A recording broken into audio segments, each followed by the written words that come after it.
safe streets, vibrant neighborhoods, successful business and commerce. These are things that make a healthy community. We are a diverse community, rural, suburban, urban, a multitude of languages and ethnicities, ages and experiences. We are a collaborative community. Public-private partnerships make us a model community that others want to follow. It is what makes us unique. It is what makes us strong. The employees of Kent County reflect our diversity and seek to serve our communities. People in this county, in this area, we wrap our arms around each other. We come together to collaborate, to solve problems. We're all working for the good of the whole. And I think that's wonderful. And you can see it. You can see it as you drive around Kent County. Our impact starts the day a baby is born and a birth certificate is issued, to protecting children from deadly diseases through vaccination, to the public safety and justice provided by law enforcement and the courts, to offering veterans services and caring for the elderly. Every day we work to keep our communities robust. I think if you are somebody who's interested in serving your community, in building a strong knowledge base and a good group of people to work with, then the county is one of your best employment opportunities out there. It's been completely rewarding in every way I could possibly explain for 26 years, and I feel like I grow every single day still today. Leading these dedicated employees are 19-member Board of Commissioners and our County Administrator Controller, along with our elected officials and appointed department directors, placing emphasis on civic involvement, quality housing, vibrant neighborhoods, and strong, solid infrastructure to allow businesses to thrive. Professional, dedicated, collaborative, and innovative. Behind the scenes, collaboration between foundations, charitable organizations, nonprofits, for-profit businesses, public sector demonstrated through the county, the city of Grand Rapids, the townships, all the cities and the villages in our area. If we don't come together, then we will not have the strength that we have today, and I only hope to build upon that. Our aim is to make our communities the best they can be. We are involved in exciting development projects, sustainable recycling programs, and creative progressive prevention programming.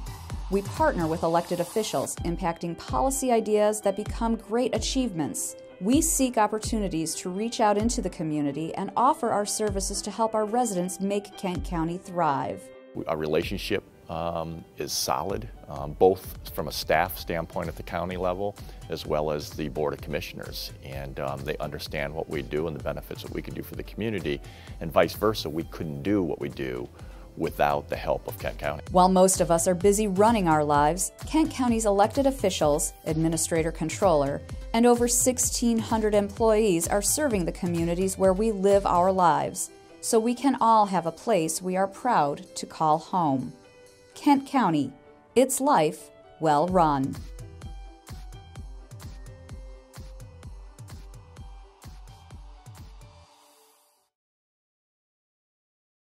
Initiative this evening. On the education front, we believe that he'll also talk about an initiative that's been very important to him called A through F.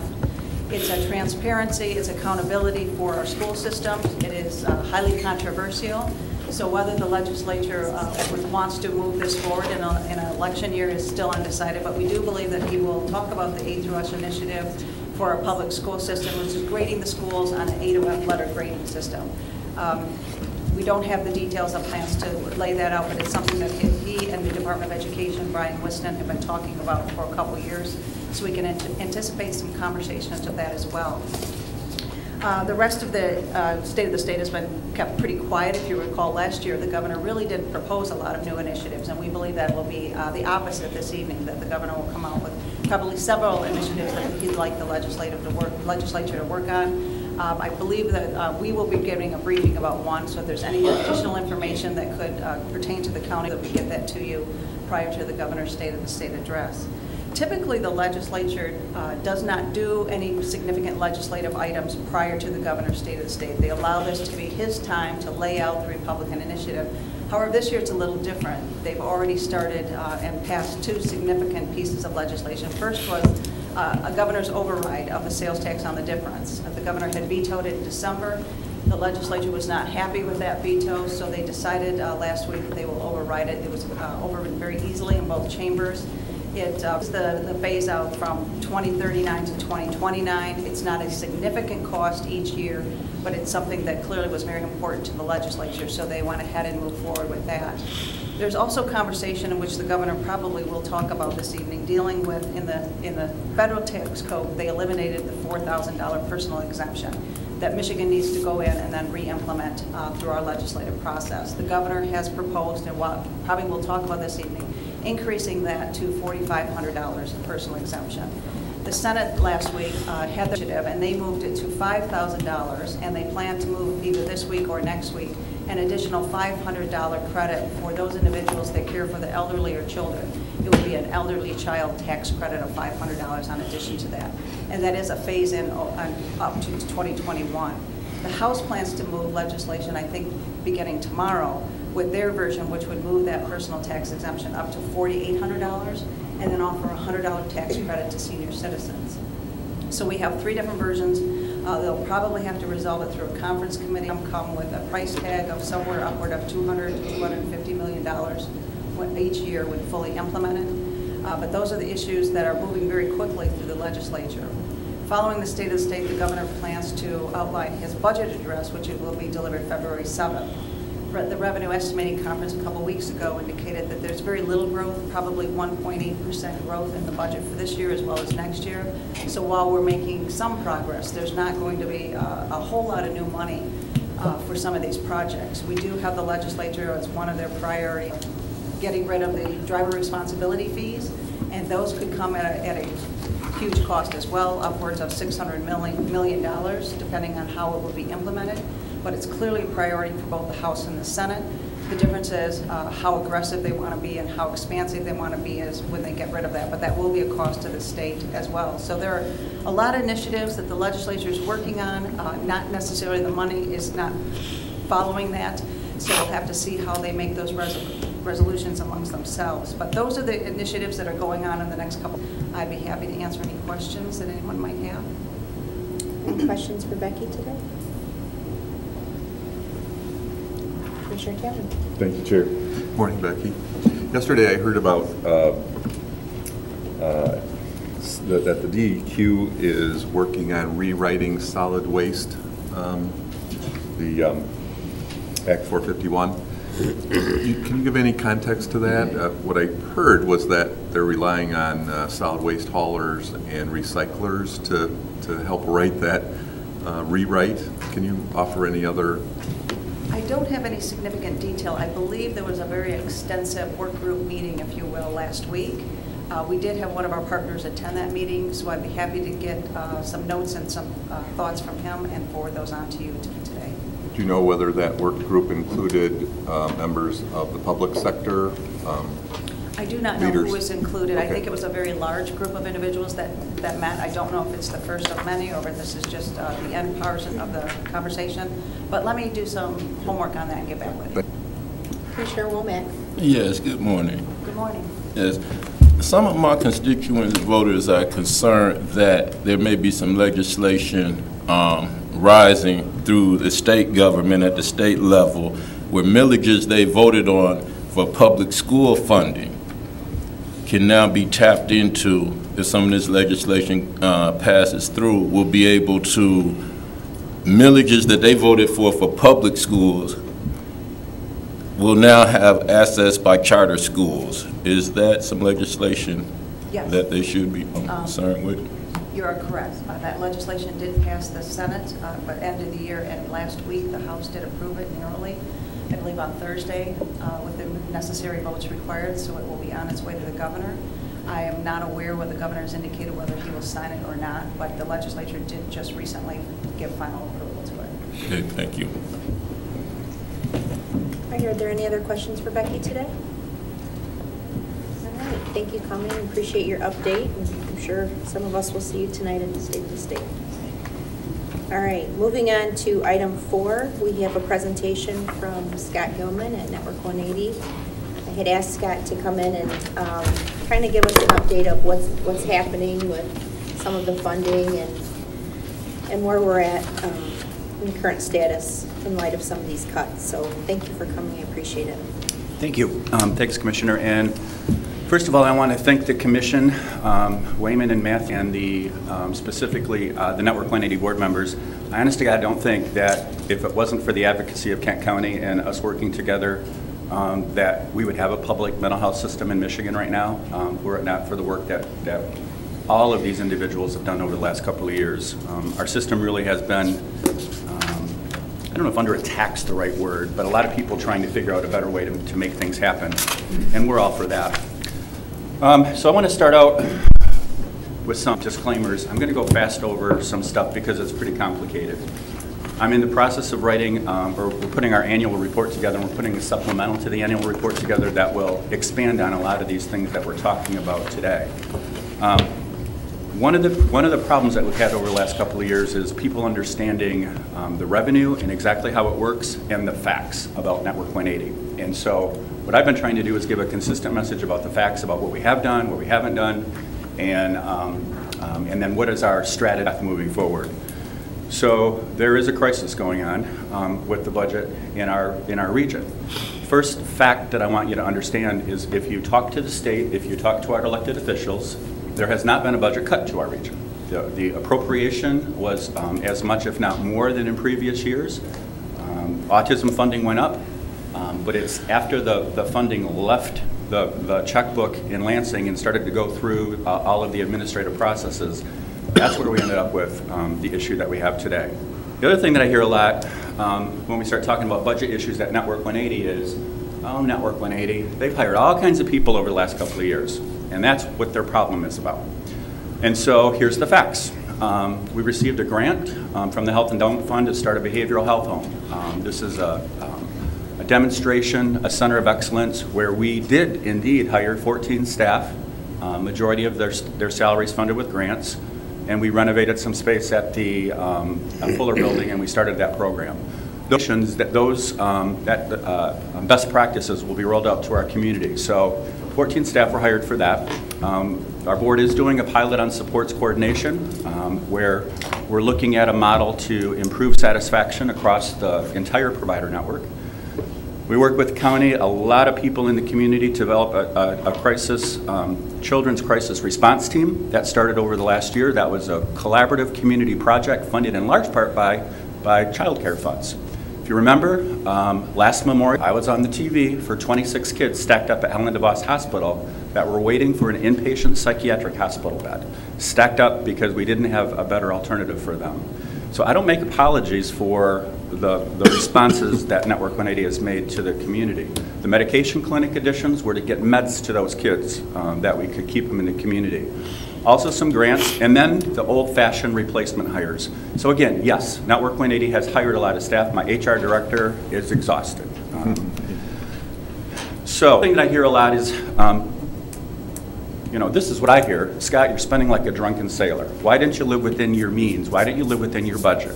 Well, here's our budget for Medicaid, for old-fashioned traditional Medicaid for last year. $104 million. And here's our actual expenses as of our last FSR. Now, this number is not finalized. We're working on closing the books right now. But it's somewhere in that area. That's a freakishly close bullseye, even for us, in terms of living within our means. You'll see that the cash that we actually collected, though, that was collected by the region through the process of distribution was only $94 million. And that is the crux of the DAB issue that we're going to talk about in just a minute. Healthy Michigan is the other issue. Healthy Michigan started, we all remember, during Medicaid expansion. The first year that it was rolled out, the rates were set by the actuaries. Way too much money got pushed out to the system. And the PHPs were setting on great big reserves. So the state said for the next 2 years, spend those reserves down, spend them down, and we're going to reset the rates. So we knew at the beginning of 17 that we were overspending in our Healthy Michigan. I knew right from the very first month that we were overspending our Healthy Michigan dollars. Ongoing discussion at the state level about the rates that are paid for Healthy Michigan need to be adjusted. And also, the other discussion was people were starting to see this movement of people that have Healthy Michigan insurance to DAB insurance. Let me just explain what that is. If you've been in the system for years and years and years, and you're in one of our programs, and you're there because of your disability, or your age or you're blind, you get what's called DAB Medicaid. It's been around forever. When expansion came through and was rolled out, there's a new category of Medicaid called Healthy Michigan. It's the Obamacare expansion. In order to get that, all you have to do is meet an income test. In other words, be low income. Very easy to get. Over 600,000 people in Michigan signed up for it. Governor will probably tonight is being a huge success, and it has been a huge success to some degree.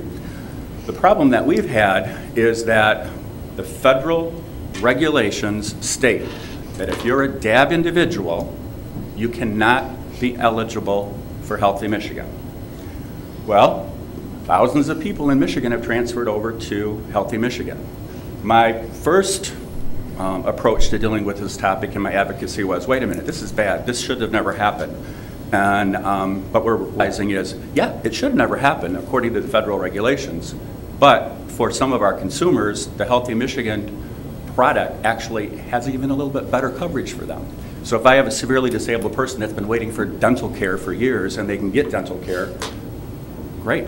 They just have to understand that it's a different coverage, and as you know, what happens in Washington, Healthy Michigan can be gone, can be defunded, and then after a certain number of years, they have to pass a test of being medically frail.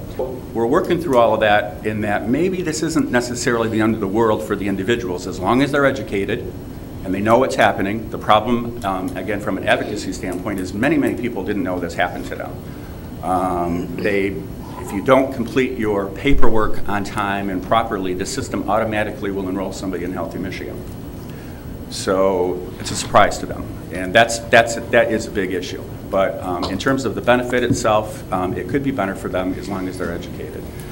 So this discussion, this argument happened with the state, and they weren't exactly in alignment with us that this was a big deal. So the PIHPs in the state hired an independent firm, Raymond, used to be Raymond and Associates, an audit firm. They ran the data for the entire state, and they were able to show, indeed, that there were $97 million worth of people that used to be DAB, disabled, aged, and blind, that were now no longer disabled, aged, and blind. They were now Healthy. That's the debate that we're having right now. The department, as late as last week, said, well, that doesn't matter because as many people went the other way. It was a bi-directional movement. And so it really shouldn't matter. And so the position that the association is working on right now is it doesn't matter that they moved from Healthy Michigan to DAB, because Healthy Michigan is easy. That's for people who show up in the emergency room, don't have any insurance, and them right away. But if they have a disability, they should go to the appropriate Medicaid status. They shouldn't go the other way. And more importantly, when the actuaries set the rates for the system, they didn't set the rates based on that movement. So our position is there's $97 million that should have been pushed out, that has not been pushed out. And for our region, for the Lakeshore region, that equals over a 2-year period of about $10 million.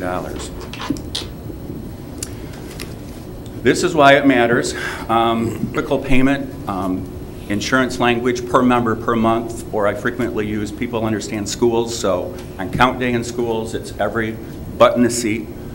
You get the school district that gets that payment. For us, it's every month for everybody who has DAB. The PHP gets this payment. For everybody who has Healthy Michigan, they get this payment and the TANF, and that's the big migration.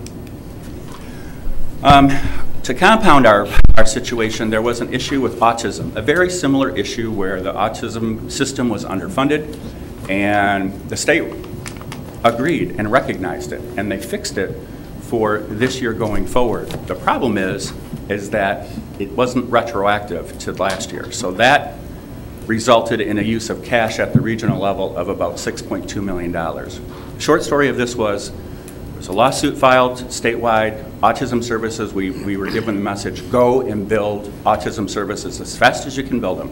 Get these kids in services. We're gonna cost settle with you, we don't care what, we have a lawsuit, we need you to build, build, build. We did. Guess what? The costs were really high for the services in our contracts with our providers, and the state said, oh, you're getting gouged, the costs are too high, we're gonna cap your rates. And they did.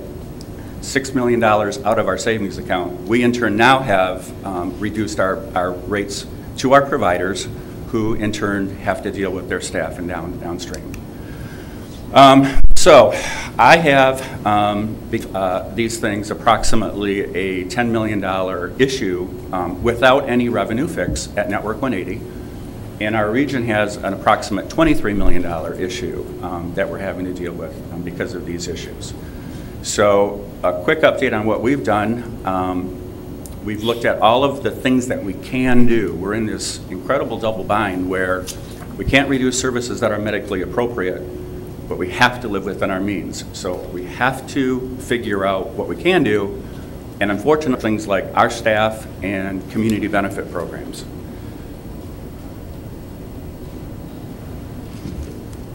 As we move forward with announcing our reductions, Center for Integrated Medicine over in the Hartside District, we have 4 FTEs that are paid for there, doing incredible work. Dr. Fawcett, through the Human Services Council, and again, some of the advocacy work that we did locally, they were able to step up and fund those 4 positions. So we didn't have to close that.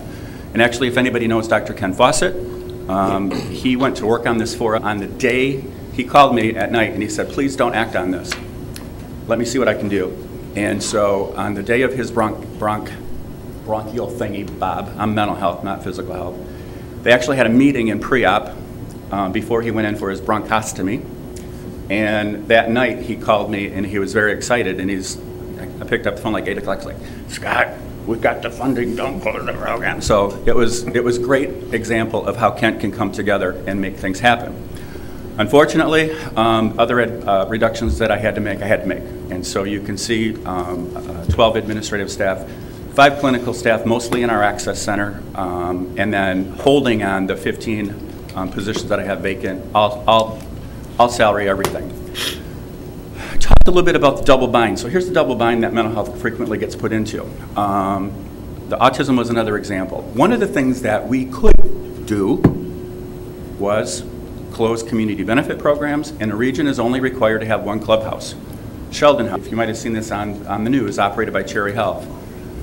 God knows we didn't want to think about closing clubhouse. It was absolutely penny wise and pound foolish, but it was one of the only things that we can do, and when you're looking at insolvency, you have to do what you can do. On December 27th, the PHP contacted the state and said, we're going to close all the clubhouses except for 1 in the region. That's what the Medicaid manual says. Are there any changes that are happening? We're hearing rumor from Cherry Health and that there are changes that are going to be made. The PHP director received an email back from the state. I don't know what you're talking about. There's no discussions of changes happening in this administration. We move forward. January 4th, the PHP director receives a memo.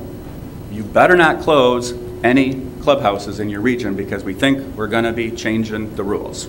So this was wonderful in that we didn't want to close the region, but Senator McGregor, Senator Hildebrandt were right in the middle of this, and they actually brought the news to us that the department said don't close it. Great, absolutely great, but there's $1 million out of our budget that we have to figure out how we're going to cover. These are other optional in terms of we can figure them out differently. Our Place, a drop-in center for peers, operated by Hope Network. Supported housing program. This, Denny Sturgevant talked at the Human Services Council about how silly this is, how our community has worked for years to put together housing options for people and a more lenient approach to letting our individuals into long-term housing because we have co-located social work staff by Pine Rest in our housing complexes. Well, unfortunately, those are not required and are more staffing grants, so those are programs that we've had to discontinue. Nursing home monitoring, it's another example. We go above and beyond in the nursing homes. It makes sense as a resource nursing homes to help link people to the community. Not everybody stays there forever, but we have to back that down to the absolute minimum that's required for nursing home. Nuevo, again, a program operated by Cherry Health, a staffing grant and outreach to the Hispanic population, and so that position has been eliminated. Native American, again, community outreach services affecting the minority population. We have underserved groups in our community that we staff and put extra funds in to reach out to. This is another example. And FOC had 2 positions that this impacts. So that's the point I'm trying to make too, is this doesn't just impact Network 180 staff, this impacts all of our provider network staff in the community. And then again, Arbor Circle, North County Outreach, and this was, we have a really difficult time getting services to individuals in the northern corner of Kent County. So this is a staff person that goes up there. Jack can't make a go of it unless we subsidize it up there for so now those individuals will need to drive down. The other scary thing that's happening is as the region is overspending their dollars for this year and we enter into the risk corridor with the state, the use of liquor tax dollars to make up the revenue problem at the state is really causing me a lot of concern. The state is pointing at liquor tax and saying to the PHP, you need to pay your bills. Liquor tax is local tax dollars, actually flows through this commission and then goes to the PHP. And we use it for things like our approach to the opioid epidemic, Housing First, Well House that just opened up. And we also have always used it to plan to overspend our Medicaid dollars. So for our methadone Medicaid assisted treatment program, we don't try to live within our means there historically because we would use liquor tax to cover that. So this is concerning, and we cannot use general fund to cover Medicaid deficits. So why we're advocating so hard on a revenue fix is what's resulting is local liquor tax dollars are being used to subsidize a funding process for federal dollars that should be fixed and is getting some traction on getting fixed. But this is the solution that the state's pointing at for us. And finally, we're moving a lot of our people out of our care that have disabilities into psychiatric, that have been long-term psychiatric patients receiving their services directly from a psychiatrist. We're trying to move them into their primary care doctor. So as a result of the funding crisis, the LRE board, chaired by Commissioner Steck, had an emergency meeting on January 18th and essentially looked at a variety of solutions and how do we move forward to get the region out of this issue and help really resolve the issue so that we don't necessarily fall victim to what we sometimes hear is the privatization of the public mental health system. So the board voted public-private partnership with an MCO to move forward. Also discussions of cash flow. We have cash issues, and I've not been very quiet about that. Last year, when the region had a lot of, not a lot, when the region had not gone through all of the risk reserves, we were able to get an advance from them, and they do not have that this year. So we're currently working with the region on securing cash from the private market. That's not done yet. The RFP is being written for the MCO services, and I hope that's out quickly. The PHP board is also asking the CMHs, recognizing that we have this problem in the region, and there's perceptions of duplication on the department. We're not really fighting for status quo. From a public policy standpoint, this hasn't worked for us, so we're not fighting status quo. And we're not also fighting for Network 180 not to change. We definitely need to move forward. So this is what this whole resolution is about, is for the CMHs to put on the table that we are willing to change and evolve and achieve more efficiencies, and we want to demonstrate that to the state. As we move forward, there's this, I'm talking a lot to my staff about double bind. Last night we had public comment. I don't know what the cuts are, Scott, or Network 180 board. We don't know where the cuts are. Well, we can't just go out and make cuts. There's two sides of this equation that have to fit together, and we've been only successful at really hearing the one side. One side says services that are medically appropriate must be provided in amount, scope, and duration. And then there's the other side of the equation that says PHPs in the Medicaid manual, you have to put in place policies and procedures to live within your means. And I'm paraphrasing, but there's two opposing views. And the PHP's responsibility is to come together and to say, We are going to put in place limits. We are going to put in place policies and procedures and protocols that will guide the system. And I think the best example of that would be if you would consider somebody that's severely disabled and they need 24-hour one-on-one. Medically appropriate for them to receive 24-hour one-on-one care, yeah, you could make a really strong argument of that. But what if we can't afford it? Then that's where we need some procedures and protocols that says, if you need 24-hour care one-on-one, perhaps that's going to be provided in a group home setting.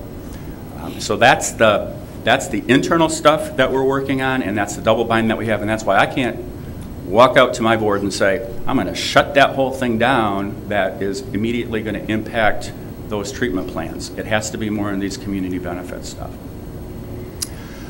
We also have been asked, and this is a really good sign, by the department and specifically by Senator Hildebrand, get your end of the year numbers in. So we typically don't have to get our end of the year numbers in until the end of February. We've been asked to do it within the next 7 days. So we've been pretty much, my staff has been pretty much working around the clock to make that happen. And so I see that as a good sign that there's a lot of activity happening. Senator Hildebrand talked about a meeting of 10 West Michigan legislatures with over 30 staff that were present. That's a really good sign. Some movement that we're getting some action. So next steps, restructure the region to achieve better outcomes, reduce administrative costs, maintain public governance. That really is our, you have the battles, or the skirmishes, the battles, and then the war. The war is, at least the marching orders that I have from my board that represents you is, we don't want California managing the mental health system in Kent County. We want this board, our board, to manage the mental health system in Kent County. That's really the bigger issue that's at stake. We have to get this right. We have to restructure. But at the end of the day, when all is said and done, the department says mismanagement, there's other issues here. There's other smoke and mirrors. I want to just draw your attention quickly. I did give you a copy of the Raymond report, but to cost per consumer. Again, this is a fact that I want to give you. So the Raymond report shows you the $97 million over 2 years. That's one page. And then I hate when people give me documents like this in a presentation, so I'm just going to draw your attention right to the number. If you look on the first page, it says Region 3, consumers with developmental disability. Okay? If you look down the left-hand side, you'll see it says CMH, cost per consumer, state average, Allegan, Muskegon, Network 180. So you will hear from people around the state a fact-based statement that Network 180 is unwilling to change. And I will tell you that this is why we have been resistant to change in some areas. In 2015, we had a financial crisis. If you remember, it blew up, and consumers were here. They were at a board meeting, and the state issued a memo to the region. Network 180 in 2015 was wrong in that we were acting like a PHP. We had a process in place that appropriately limited services for individuals that had a developmental disability, and that process had been in place for years. The problem is, as a community mental health, we are prohibited from having our own processes in place. Blew up. You can see, if you go down to Network 180, the time that blew up, our average cost per consumer went from $23,000, every year, 23, 24. We now have had a full cycle of treatment plans that have been completed that's impacting our cost per consumer, and that's gone to $28,000 per consumer. If you're talking over 2,000 consumers, I'm putting a white paper together on this, and I'm calling it the $6 million man when I was a kid, but I'm calling it the $12 million memo from the department. That's what happened. So, unfortunately, the attention for Network 180 has been not on the $12 million memo. It's been on our inpatient hospitalization for adults with mental illness are too high. I can point you to similar numbers in the MI side where it'll show you that our cost per consumer for adults with mental illness is lower than the state average, and it always has been. So our counter argument to the state is our cost per consumers for inpatient hospitalization for adults with mental illness is not too high, appropriate. We're giving you the lowest cost per consumer, one of the lowest cost per consumers in the state. But the way the funding formula works, it doesn't work that way. So as you move forward with political careers and dealing with our legislature in Lansing, there's some fundamental flaws to how the system views outcomes. And so you hear a lot about school reform. I think mental health reform, as Speaker Leonard talked about and others are talking about, is way overdue. But it's things like this. When you look at a system that has way far lower cost and equal, if not better outcomes, and they're penalized, that's a funding flaw in how the system works. And so we can get into actuarial science and all that other kind of stuff at a different time, but that's the crash course of exactly where we're at as of today. As of last night, we talked about some of our other challenges that we've had. We had a pretty significant chronic health system failure, but we've got that behind us. The board voted on that last night, and so I think we're getting that cleaned up. That didn't cause this problem. The health system didn't cause this problem. Starting our grant-funded programs didn't cause this problem. This is a revenue problem, for the large part, that we have to work on collectively to get it fixed. So I'm going to stop talking. All right. I didn't hit anything, so I'm happy. Questions and answers, please. Not one question. Commissioner Steck. Well, it's not so much a question. It is maybe a follow-up on one of the pushbacks that I frequently get when we talk about the DAB enrollment migration, which is, so if these expensive DAB enrollees are leaving the population, why is that such a big deal? Because that means you probably have to spend less to serve this population, and that's the missing link. Because we are paid on a allocated basis, the population of DAB that generates our revenue goes down as there's migration. But the percentage of that population that actually gets service isn't changing. Right. And in fact, the costs of that service is pushing up. So as the enrollees leave, the source of revenue goes down and the cost goes up. So thus the push. So it is a big deal when the DAB enrollment changes. One of the things that Linda Zeller had said was that they don't think that the DAB enrollment migration is to Healthy Michigan. They think it's a migration out of the system entirely. To me, that's actually worse than to Healthy Michigan. Can you talk about that a bit? Well, I think we have to be really careful at this juncture because Commissioner Talon and I talked briefly last night that Senate Fiscal is talking a different story than some of the reporting from Raymond and the association. So my initial reaction is I'm not sure that I agree with that, but I'm also going to say that I got burned before by having incorrect data out there. And so I think we need to dig into it a little bit more on what she's saying and specifically what Senate Fiscal is saying. I think our position is going to be the same, is that there were still $90 worth of people that did what the federal regulations said they can't do. And maybe that is an issue and this is an issue. But I think I have to, getting burned before, we need to be really careful and listen and learn about exactly what she's saying and what Senate Fiscal is saying. And the other comment is the state will repeatedly assert that the reserve system, this pot of money that the PHPs hold, is what's there to kind of cushion through these ebbs and flows in enrollment, which is true except for if the ebb and flow is too great and the reserves are too low, yep, it just swamps it over, and that's exactly what's happening. It is, yeah, and again, it's how the data is presented. Statewide, if you look at statewide what reserves are available, even if you look at our PHP just to the south of us in the Kalamazoo region, they're a very, very healthy have reserves. So statewide, the percentage that needs to be there is appropriate. The problem is, our good buddies in Kalamazoo can't shift the funds that are available up to us. So if the position is, well, statewide, the system should be able to accommodate this within the 5%, there's enough money out there.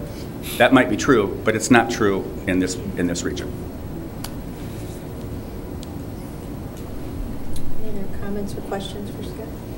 Thank you, Chair. I just wanted to expand a little on the information I heard yesterday, which was at the MAC Health and Human Services Committee meeting, and the Steve Angelotti from the Senate Fiscal Agency talked about the problem. And what struck me is that he talked about a $100 difference between DAB and Healthy Michigan. It's 200. Well, it's always been 200. We sat there. I questioned that. He was certain about his numbers, and while we sat there, another commissioner from Ottawa County also checked with his staff. They've got it's $225. That's a big difference that we need to figure out. Why is Senate Fiscal and potentially the department talking about a $100 difference? To Commissioner Steck's point, you know, there is a process in place, and there are others within the system that will talk about the systems should be able to take care of the ebb and flow. But and for years, being on the Network 180 board, I saw we would go under our projected Medicaid revenue, but it was like 1%. So it was always manageable from one year to another. Now the numbers are so big that we just can't handle it. So it's really important to, I think, figure out what those numbers really are and what that difference is and why it is. Yeah, I have 2 emails out, Commissioner Talon, so that was very curious. You know, so as soon as I get word back, I've got one into the association and then one into our CFO to find that out. Any other questions, Commissioner Skaggs? So going back to page 1, I guess the second slide, you mentioned the behavioral health home. But those 14 FTEs were mostly from a grant. What does mostly mean, I guess? And about 60%. Okay. It's a $1 million grant that we received from the Health Endowment Fund. So actually it would help our Medicaid situation, because those are Medicaid services that we're actually able to use grant-funded staff to provide those services for. Okay. Commissioner Steck? Chair, just one more set of comments. The response to this crisis is, as Scott has indicated, is really twofold. One is the revenue side of this equation, that is addressing as best and effectively as we can our contacts at the legislature to push for a funding response. And the second is the restructuring. That is, within the system itself, we need to do everything that's within our power to restructure this system so it's not only done as efficiently as it can, but the state understands and perceives it as functioning as effectively as it can. And those two together are really the strategy to preserve the public system. And either one of those failing could lead to the loss of the public system here. And that requires a change. It obviously requires the PIHP, the LRE, to radically change and redo how it's functioning. But it also requires the CMHs like Network 180 to do that. So I acknowledge Scott and Network 180. They understand that. They're on board to do that. It can't happen overnight. It is a long process. As you described, the revenue adjustments take a long time to implement, as do restructuring. So it's not going to happen overnight, but it's a process that they're committed to, and we are making a difference with it. So thank you for your efforts. Thank you. Any other questions? I have a couple, if you'll indulge me. One, on page, I think we started on page 4.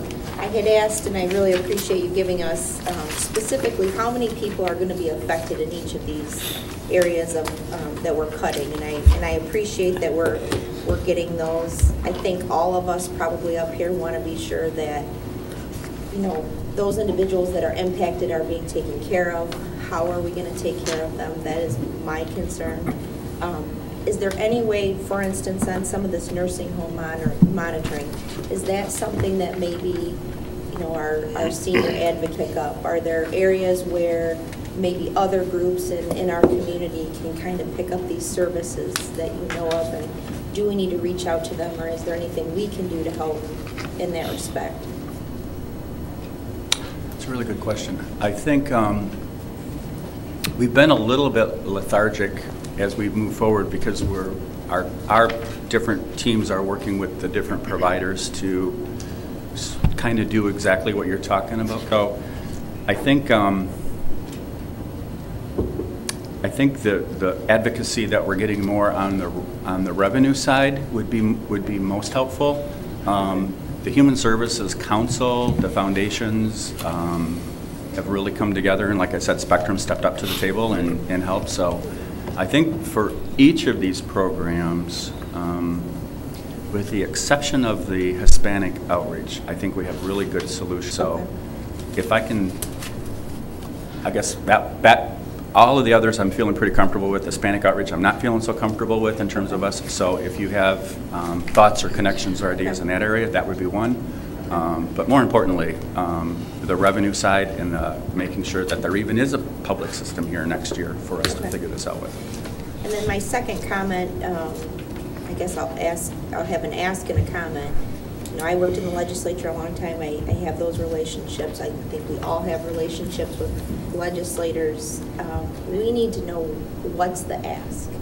I know Commissioner Steck has had exhaustive meetings, and I know your staff is working really hard to get those numbers. You said you had to expedite your numbers to the end of this month instead of February, but I think it would behoove us to all get on the same page in terms of what is our specific ask.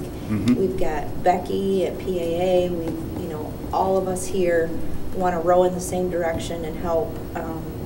So if you could A, get us that, or with that, or maybe we need to get together and formulate that, but we need to do it soon. And communicate with each other and know what we need. Secondly, kind of more long-term, after we get through that, we are putting together our legislative priorities.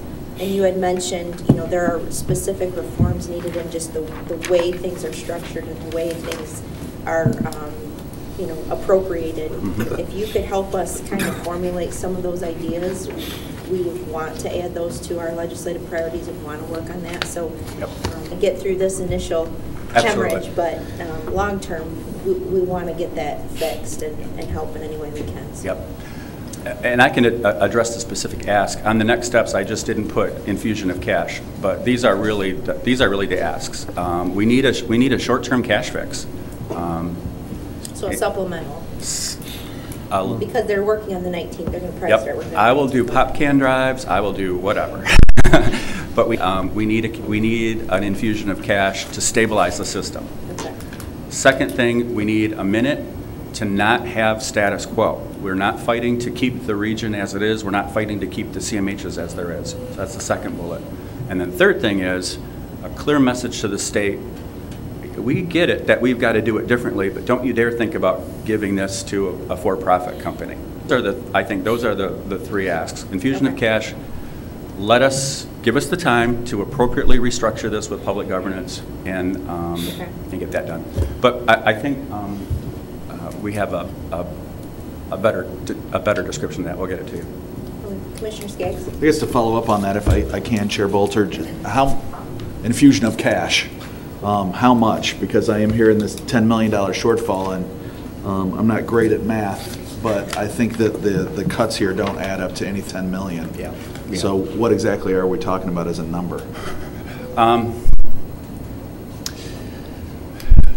We'll be able to continue throughout the rest of this year with some sort of a $10 million cash advance.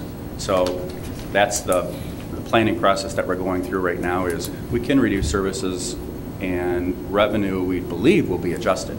So the immediate need that we have is around $10 million.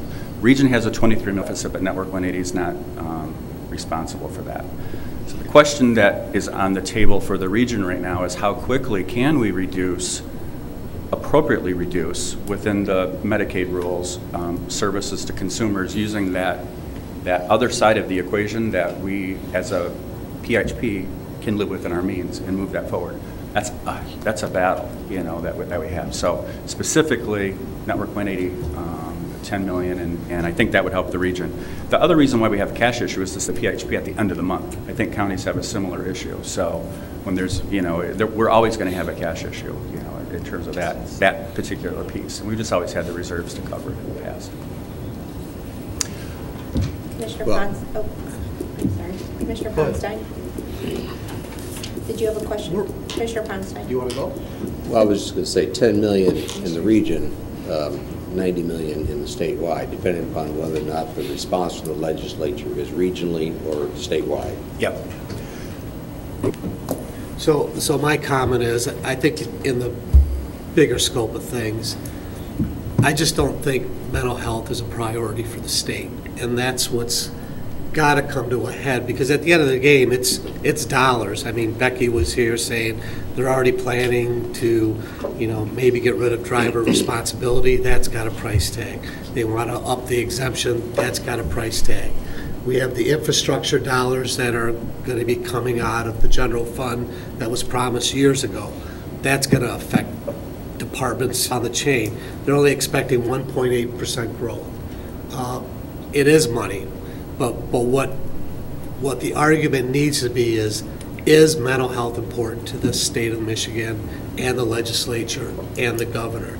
And if the answer is no, it's not, which I hope that's not the answer, but it seems like everything they've been doing over the past few years is leading to that goal of privatizing this public system, which used to be one of the best public systems in the country. And we're here in this argument over dollars. I think the real argument needs to be, is mental health important to the state of Michigan? Great. Commissioner Talon. Thank you, Chair. Just want to share a little testimony from the work that I just retired from last Friday, which was in the homelessness arena. Scott expressed some comfort, I think, with what we've been able to put in place with these. I'd like to differ a little bit and just call out the example of the Herkimer, which is one of the supported housing programs that are mentioned here. The situation there is such that there are 52 individuals who are what we call chronically homeless. They've been homeless for a year or more, and they have a disability. These are very high need, very fragile people, and there are 50 all in one location in the old Herkimer Hotel on Division. Many, probably most of them receive Medicaid mental health services, but when you put 52 people in one building like that with high needs, that creates additional needs. It often does. And what Dwelling Place that operates this program recognizes is that they need extra staff who are on call in order to manage that. What that does is it keeps people out of the emergency rooms, it keeps people off the streets, it reduces costs for public services, it reduces healthcare costs, all of those things in our community. It's an innovative program. And Denny Sturdivant has clearly said, the director of Dwelling Place, that if we can't provide that additional funding to be able to do this, he can't do this kind of programming, which it just makes no sense that we would cut a program that's doing so much good and saving us so many costs in other areas. So that, and I would also add that the other programs that are being cut are also similarly innovative, and they're saving costs to other parts of our community. So it's really discouraging that the things that we're doing to make the system work better are the things that we're being forced to cut here. So just wanted to add that little piece to what we're talking about here. Thank you. Any other questions, comments, concerns? Scott, I think, you really appreciate all this work you put into this, and obviously those comments aren't directed at you in disappointment, but I would like to see or hear or get a follow-up of, how are we working to take care of these individuals that are going to be impacted? I just talked to Wayman about being staff focused on, you said the Nuevo Camino is one concern you have. I would appreciate any type of follow-up, maybe, just to know that we're working on this and somehow we're going to address these concerns for these people. So. Thank you. Thank you so much. Thank you. All right, moving on to item 5, Commissioner Miscellaneous. Do we have any today? None. All right. I have a couple of items. I want to congratulate Commissioner Talon on his recent retirement. I liked his little countdown. And then I also want to, I think I did mention it, but we're formulating our legislative priorities. We all interact with different areas of the community. Please submit to me or Commissioner Steck any ideas you may have. You might want to review. We're obviously going to review things that are still in play from last year. Becky at PAA has given us a great graph, and we can get that out to you again, of kind of the status of each item. I would assume most of those will be on this year's priority list as well, but other things pop up. If you know about them or you think we should focus on them, I'd love to get your input. So with that, we are adjourned.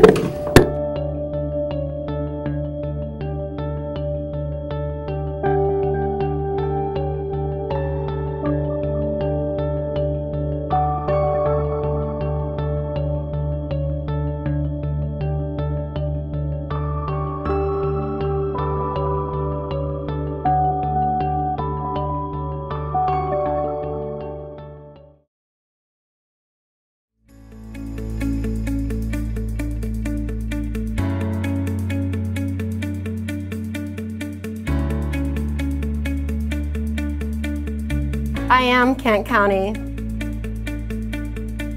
I am Kent County.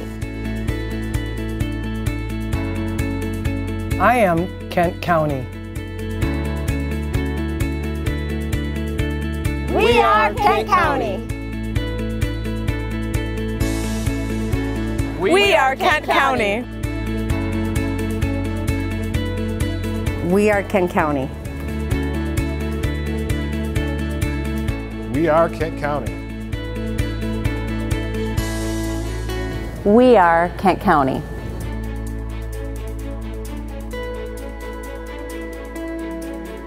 We are Kent County.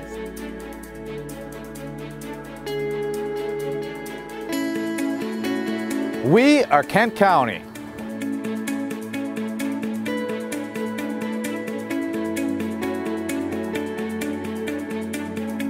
Beya, Kent County. Ami, Kent County. Somos Kent County. Mas Ira, Kent County.